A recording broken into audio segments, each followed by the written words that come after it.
One man not very happy about the brackets, West Virginia Governor Patrick Morrisey. You guys, West Virginia, for those who don't know, West Virginia Mountaineers left out of the NCAA tournament. And, Governor, you are going to potentially be suing the NCAA over this. Thanks for coming on with us. What can you tell us about this story? Well, a couple things. First of all, thank you so much for having me on your program today.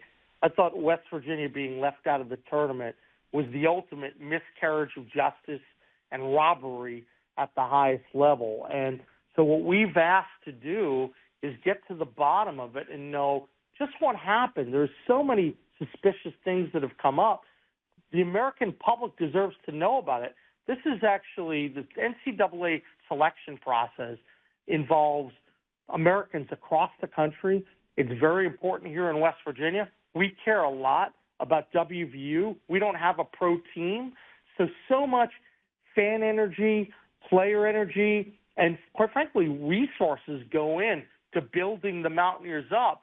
And when you have a process where you have an athletic director who skips out of the room, yet there are reports about payments and incentives that may be in place, I think it's time that we have more objective criteria. They say quad one wins really should have mattered. Well, obviously, that's not the case if WVU left out. They say that they're trying to have a fair process, but let's publicize the criteria and have this be much more objective. It's not going to impact the tournament this year, but it sure as heck could make it a lot better for the future to avoid these kinds of outrageous decisions. Okay, so for people who don't know, a big controversy is that North Carolina's athletic director sits on the committee. The committee is apprised of many different athletic directors from across the country. There's a conflict there.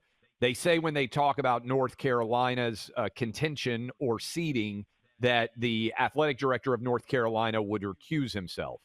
Do you believe that that was on the up and up? Do you think that it was fair? Do you think that it was coincidental that North Carolina ended up being the last team in? Look, I think at a minimum it smells a great deal, right? So part of the reason we ask for information and we want to investigate this is we want to get to the bottom of it, right? That's what the process is all about. And so when I hear this and I hear the people jump out of the room at the very end, and you know that North Carolina is the last team in and WVU is the first team that's out, you start to say, wait a minute, when are you jumping in and out? Yet you're in there the entire process, and there's not the transparency about what factors really matter. So just to go through a few of these details, imagine if you're WVU and you have 111 bracketologists who are predicting using their own models that you're going to be in the tournament. And then North Carolina, 27 of the 111 are suggesting you're going to be in. You look at the various ratings and you say, how does this stuff happen? So here's what needs to happen for the future. We need to make sure we have the better objective information. We're going to get it through the investigation and trying to get all the facts. That's why we need the NCAA to step up on this front. Hey, Governor, it's Buck. I have a quick question. Is there some redress that you want on this, or do you just want transparency and accountability for what you think is a very unfair outcome? Look, I think that the NCAA, I've found over the years, and I've been engaged with them on a number of different topics, sometimes they can be very arrogant. And we saw that in the transfer eligibility rules. Some of your listeners may know that I sued over that with a number of other attorneys general, and we brought that rule down. So I think the first thing you do is you have transparency and put a little more sunlight on the process. It's the best disinfectant. So I said yesterday, look, it's preliminary to talk about suing them. I think what we want to focus on, let's get to the bottom of it. But I will say this, if the NCAA doesn't act in a transparent manner, then they're going to lose a lot of credibility nationally. To me, that's the important part of the process. That's why a governor gets involved, because a governor is standing up for the state university in his state and ensuring that people know this is a lot of money's at stake, a lot of pride's at stake, a lot of hard work's at stake, and it's got to change. But we've said, look, we're not going to talk about litigation until we get to the other point. And I found that that's the better approach, and that's why I'm just asking and pressing the NCAA to respond to this, because if they don't, it's clear they have something to hide.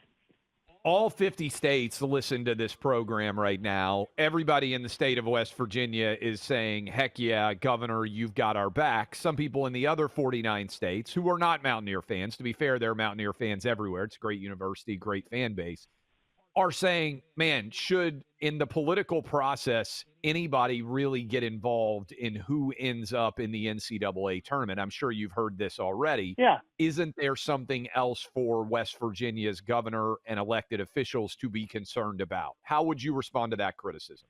Well, a couple things. First of all, for all those saying that, there's some blowhards out there that talk about this, but they don't know. One, you can walk and chew gum at the same time. The second point I would say, if you want to effectuate change, you actually have to do something. Do you think that if anyone's saying that, do they think that it's acceptable to have something that smells so bad and no one's going to address it?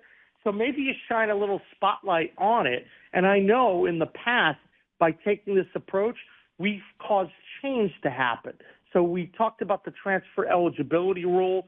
You know, we know that NIL happened in the past because people spoke out. And in West Virginia, this is really a big deal that we take our sports seriously. We take WVU seriously. In fact, we put a lot of resources, invest in WVU every single year. And when someone makes the cut or doesn't, that matters. But it's not that we're trying to say that we deserve it more than others. What we're saying is when the process is tainted, it calls into question what's going on, and we're a participant in the process.